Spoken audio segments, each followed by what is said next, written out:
Everyone, आज मैं आपके लिए एक्सप्लेन करूंगी ची रिफाइनिंग का एपिसोड नंबर 160। तो जैसा कि लास्ट एपिसोड में हमने देखा था कि शुएंग लिन को लेकर एक हिडन लोकेशन पर पहुंच गए, जहां पर क्यूट सी दिखने वाले बीस्ट ने आतंक मचा के रखा था। मगर शुएंग के वहां आते ही उनकी मस्ती को फुल स्टॉप लग गया। साथ ही शुएंग को ये भी पता चला कि लिन एक ऑब्जर्वर नहीं बल्कि सेकंड मेरिडियन में जो 9 प्लेसेस है उनमें से एक की मालिक है, जिस वजह से शुएंग उसे छोड़कर अपने रास्ते चले गए। उसका रीजन ये था कि लिन ने उनसे सच्चाई छुपाई थी। अब आगे तो हम देखते कि कांगसुर हुइजुआन डोमेन नंबर 33 में पहुंच चुके हैं और इस डोमेन का नाम था फैंटम सोल टेम्परिंग। कांगसु को कुछ भी समझ नहीं आ रहा था कि ये लोग यहाँ पर आके कैसे फंस गए। साथ ही वो देखते कि वहाँ पर एक बैरियर भी बना हुआ है, तो वो जल्दी से अपनी पावर्स को एक्टिवेट करते हुए कह रही थी कि शायद हमें इस बैरियर को ब्रेक करके ही आगे जाना होगा। लेकिन कांगसु उस बैरियर पर अटैक कर पाई इससे पहले हुइजुआन ने उसे रोक लिया। वो कह रहा था कि एक अनजान मैजिक से बनी हुई दीवार है, इसीलिए हमें थोड़ा सा सोच समझकर एक्शन लेना होगा।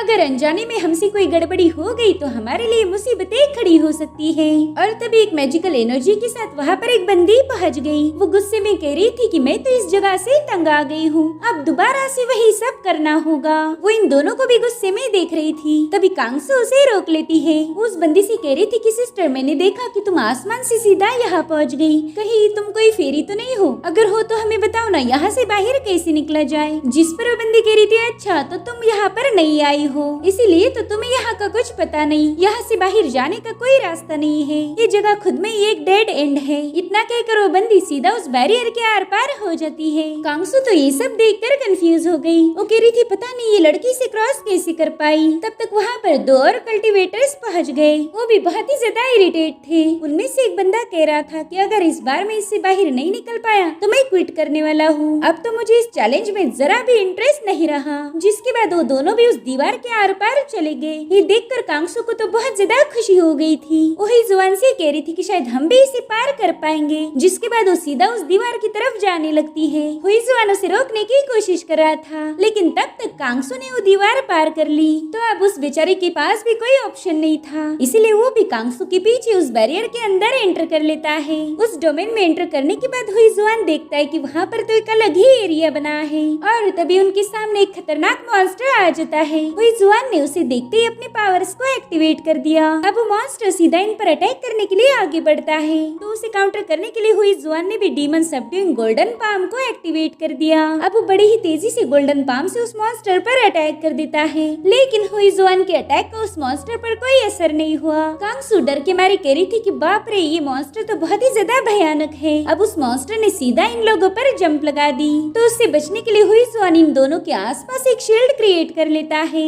वेल, इस मॉन्स्टर को शैडो चेजर कहा जाता था और थोड़ी देर में कांगसु और हुइजुआन को पता चला कि उस शैडो चेजर का टारगेट तो कोई और था। दरअसल उस दीवार से अभी अभी एक एल्डर बाहर आ गया था, तो शैडो चेजर ने तुरंत ही उस पर जंप लगा दी। अब वो बड़ी ही बेरहमी से उसे खत्म कर देता है। उसे मारने के बाद शैडो चेजर वहाँ से भाग गया। साथ ही उस एल्डर की बॉडी भी डिस्ट्रॉय हो के उसकी सोल रिलीज हो गई, जो सीधा आसमान की तरफ जाने लगती है। हुइजुआन तो ये देखकर काफी ज्यादा कंफ्यूज हो गया। वो कह रहा था कि इस बंदे की मौत के बाद उसकी सोल कहाँ चली गई? किसी की भी बॉडी डिस्ट्रॉय होने के बाद उसकी सोल इस दुनिया में रह ही नहीं सकती। मुझे तो कुछ भी समझ नहीं आ रहा कि आखिर इस जगह पर हो क्या रहा है। वाकई ये जगह तो मिस्ट्री से भरी पड़ी है। और तभी वो लोग देखते कि वो एल्डर जिसकी अभी अभी मौत हुई थी वो दोबारा से वापिस आ चुका है। वो बंदा गुस्से में कह रहा था कि मुझे तो आते ही खत्म कर दिया, ये तो बहुत बड़ी नाइंसाफी है, लेकिन इस बार मैं उन मॉन्स्टर्स को सबक सिखाऊंगा। कांगसु तो उसे जिंदा देखकर काफी ज्यादा शॉक हो गई। वो हुइजुआन से कह रही थी कि अरे, ये बंदा तो मर गया था ना, फिर ये इतनी जल्दी रिजरेक्ट कैसे हो गया?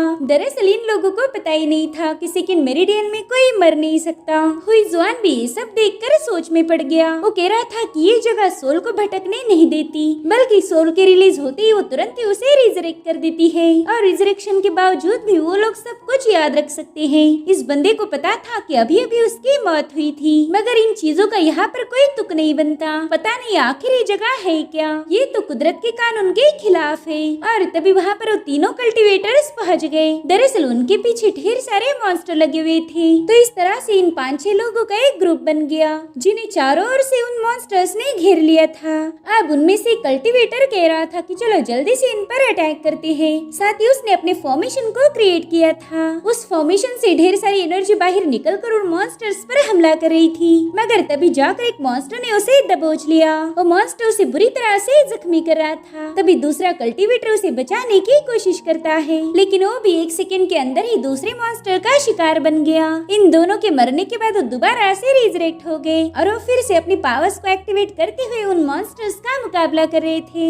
एक बंदे ने अपने फॉर्मेशन का यूज करते हुए स्पीयर्स की बारिश करना शुरू कर दी, मगर शैडो चेजर मॉन्स्टर पर इसका कोई असर नहीं होता। वो सीधा हवा में जाकर उस बंदे पर हमला कर चुका था, जिससे वो बंदा बुरी तरह से घायल होकर नीचे गिर जाता है। वो अपने दोस्तों से मदद मांग रहा था, मगर कोई उसकी हेल्प कर पाई, इससे पहले उसकी मौत हो गई। कांगसू तो इस जगह को देखकर काफी ज्यादा डर गई थी। वो कह रही थी कि सेकंड मेरिडियन तो राक्षसों का अड्डा है। और तभी वो देखती कि एल्डर वहाँ से गुजर रहा है, तो उसने तुरंत ही एल्डर को पकड़ लिया। वो उससे पूछ रही थी कि इस जहन्नुम से बाहर कैसे निकला जाए, मेरा तो यहाँ पर दम घुट रहा है। जिस पर वो कह रही थी कि यहाँ से बाहर जाना बहुत आसान है, तुम्हें बस इन मॉन्स्टर्स को खत्म करना होगा। जैसे तुम इन्हें मार दोगी तुम यहाँ से बाहर जा सकती हो, मगर एक बात जान लो, इन मॉन्स्टर्स को कोई खत्म नहीं कर सकता। जिसके बाद वो अपने ब्लेड को समन करते हुए सीधा उन मॉन्स्टर को मारने चला गया। उसने बहुत ही खतरनाक स्लैश अटैक में कई सारे मॉन्स्टर्स को निपटा दिया था। हुईजुआन कह रहा था कि इस बंदे की मूव तो बहुत ज्यादा पावरफुल है।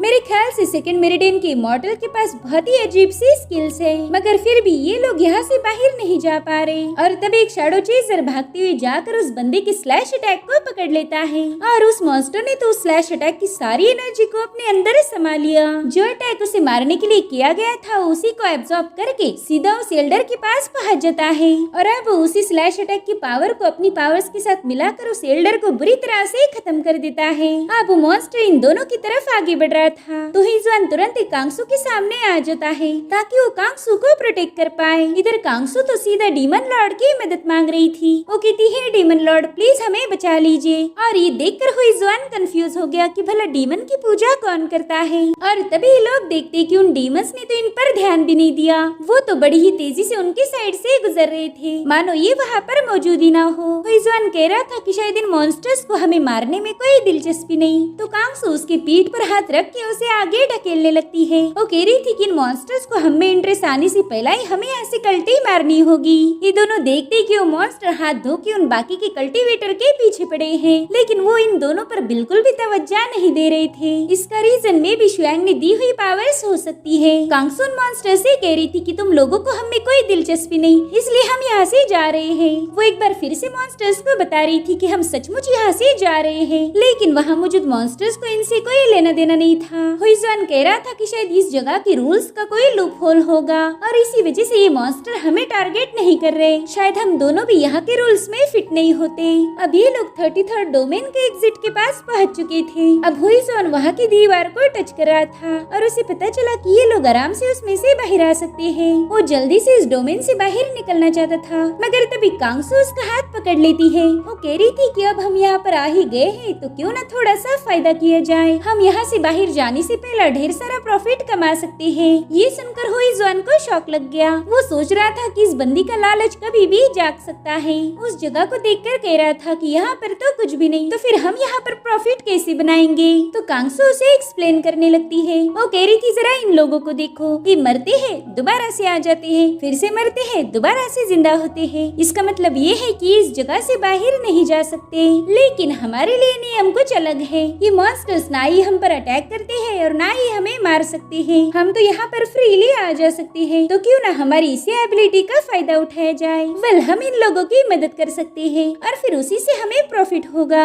इधर वो दूसरी कल्टीवेटर एक बार फिर से जिंदा हो गई। इस बार तो काफी ज्यादा एग्जॉस्ट हो चुकी थी। वो नीचे बैठकर रो रही थी। वो कहती है कि मैं इस जगह पर हमेशा के लिए स्टक नहीं होना चाहती। पता नहीं मैं इस वाहियात जगह गुफा से कब बाहर जा पाऊंगी। तभी कांगसू उससे बात करने के लिए आ जाती है। वो कह रही थी इमॉर्टल फेरी, मैं तुम्हें यहाँ से बाहर ले जा सकती हूँ, लेकिन उसके लिए तुम्हें एक बार फिर से मरना होगा। ये सुनकर वो लड़की थोड़ा सा चौंक गई। अब अगली सीन में हमें डोमेन नंबर 33 की एंड वॉल दिखाई जाती है, जिसमें से कांगसू और हुईजुआन बाहर आ गए थे। कांगसू आलस देते हुए कह रही थी कि वाह, यहाँ का मौसम तो काफी ज्यादा सुहाना है। उस जगह पर तो मेरा दम घुट रहा था। साथ ही अपने साथ उस बंदी की सोल को भी लेकर आई थी। अब जैसे ही उसने उस सोल को रिलीज किया, वहाँ पर एक एनर्जी फ्लो होने लगी। उस एनर्जी ने उस बंदी को दोबारा से रिजरेक्ट किया। साथ ही एक अनाउंसमेंट के जरिए बताया जाता है कि इस बंदी ने फैंटम सोल टेम्परिंग को क्रॉस कर लिया है, यानी कि उसने इस लेवल को क्लियर किया था। अब उस बंदी को रिवॉर्ड के तौर पर ढेर सारी स्पिरिचुअल एनर्जी मिल जाती है, जो लगभग 10,000 साल पुरानी थी। वो बंदी कई सालों से यहाँ पर ट्रैप थी, लेकिन कांगसू ने उसे एक ही सेकंड में आजाद कर दिया, जिस वजह से वो बंदी खुश होकर कांगसू का शुक्रिया अदा करने लगती है। उसका हाथ पकड़कर कह रही थी कि सिस्टर, मुझे तो कुछ भी समझ नहीं आ रहा कि मैं तुम्हारा ये एहसान कैसे चुकाऊं। जिस पर कांगसू कह रही थी कि मेरा एहसान चुकाना बहुत ज्यादा सिंपल है। और यहाँ पर हम कांगसू के फेस पर एक लालच वाली स्माइल देख पाते हैं। अब वो बंदी उसका मुंह पकड़ के कह रही थी कि सिस्टर, मेरे कई सारे दोस्त अंदर ही फंस चुके हैं, तो क्या आप उन्हें भी बाहर ला सकती हो। अब यहाँ पर कांगसू को और ज्यादा प्रॉफिट कमाने का मौका दिख रहा था, तो तुरंत ही उस मौके को झपट लेती है। वो उस डोमेन में फंसे हुए सभी इमॉर्टल्स की सोल को अपने साथ बाहर लेके आ गई। वहाँ पर तो अब लगातार अनाउंसमेंट हो रही थी कि इन सभी लोगों ने एक साथ ही डोमेन नंबर 33 को पार कर लिया है। हुईजुआन देखता है कि उन सभी सोल्स को बड़ी ही तेजी से रिजरेक्ट किया जा रहा है। वो कांगसू से कहता है कि ये नजारा तो ऐसा है मानो यहाँ पर कलरफुल गुब्बारे फूट रहे हो। जिस पर कांगसू उसका मजाक उड़ाते हुए कह रही थी कि हाँ, तुम्हें तो सब कुछ गुब्बारे जैसा ही नजर आता है। जरा ये देखो, मैंने कितने सारे ट्रेजर कमा लिए। ये सभी आर्टिफैक्ट बहुत ज्यादा कीमती है। और तब तक वो सभी इमॉर्टल्स रिजरेक्ट होकर इनका शुक्रिया अदा करने लगते हैं। वो कांगसू से कह रहे थे कि तुमने तो हम सबकी जान बचा ली, वरना न जाने हम कितने साल उस डोमेन में फंसे रहते। इसलिए प्लीज हमारी तरफ से ये तोहफे कबूल कीजिए। उन सभी लोगों ने अपने स्पेशल मैजिक आइटम्स कांगसू को गिफ्ट कर दिए, जिन्हें देखकर कांगसू की खुशी का कोई ठिकाना नहीं था। वो उन लोगों से हंसते हुए कह रही थी कि तुम्हें मेरा शुक्रिया अदा करने की कोई जरूरत नहीं, मैं तो हमेशा मुसीबत में फंसे हुए लोगों की मदद करती हूँ। अब इतने सारे मैजिक आइटम्स को देखकर कांगसू की खुशी का कोई ठिकाना नहीं था। वो धीरे से हुईजुआन को बताती है कि इस बार तो मैंने ढेर सारा प्रॉफिट कमा लिया, मैं तो बहुत बहुत बहुत ज्यादा खुश हूँ। अब अगली सीन में हमें फॉरेस्ट ऑफ इटर्निटी दिखाया जाता है। इस जगह को इनिशियल फेरी लैंड भी कहा जाता था। इसी जगह पर एंसेस्टर शुआंग पहुँच गए थे। वो कह रहे थे कि सेकंड मेरिडियन की इस जगह पर बहुत ही प्योर स्पिरिचुअल एनर्जी फ्लो हो रही है। साथ ही यहाँ की स्पिरिचुअल एनर्जी की क्वांटिटी भी बहुत ज्यादा है। अब वो फॉरेस्ट ऑफ इटर्निटी को एक्सप्लोर कर रहे थे कि तभी उन्हें किसी मॉन्स्टर की आवाज आती है। उस आवाज को सुनते ही एंसेस्टर शुआंग ने अपनी डिवाइन पावर्स को एक्टिवेट किया, जो उन्हें काफी दूर तक का दिखा सकती थी। दरअसल उस फॉरेस्ट में एक डायनासोर था। वो काफी जोर से चीखते हुए आगे बढ़ता है और उसके पीछे कुछ लोग अपने स्पीयर्स लेके उसका शिकार करने के लिए भाग रहे थे। अब वो तुरंत ही अपनी स्पीयर में वहाँ की एनर्जी डालते हुए सीधा उस डायनासोर पर अटैक कर देते हैं, जिससे वो डायनासोर काफी ज्यादा भड़क गया। अब वो भागना छोड़ के सीधा इन लोगों की तरफ आगे बढ़ रहा था। उसे गुस्से में देखकर वो लोग तुरंत ही वहाँ से भागना शुरू कर देते हैं और वो डायनासोर बड़ी ही तेजी से उनका पीछा कर रहा था। इधर एंसेस्टर शुआंग ने ये सब देख लिया था। वो कहते हैं कि यहाँ पर तो प्राचीन काल है, क्योंकि डायनासोर्स तो एंशिएंट टाइम्स में ही एग्जिस्ट करते थे। इधर वो डायनासोर अपनी पावरफुल एनर्जी रिलीज करते हुए उन लोगों को अपना गुस्सा दिखा रहा था, जिसके बाद वो दोबारा से उनका पीछा करना शुरू कर देता है। अब वो लोग तो बड़ी ही तेजी से वहाँ से भाग गए, मगर शुआंग तो वहीं पर खड़े थे। वो बड़े ही केयरफुली उस डायनासोर को ऑब्जर्व करके कह रहे थे कि मेरे मास्टर सच बोला करते थे कि मुझे डायनासोर की ड्राइंग बिल्कुल भी नहीं आती। इधर वो डायनासोर अपना बड़ा सा मुंह खोल के सीधा एंसेस्टर को निगलने के लिए पहुंच चुका था। और इसी के साथ एपिसोड यहीं पर एंड हो जाता है। Thank you so much for watching. Bye bye, take care.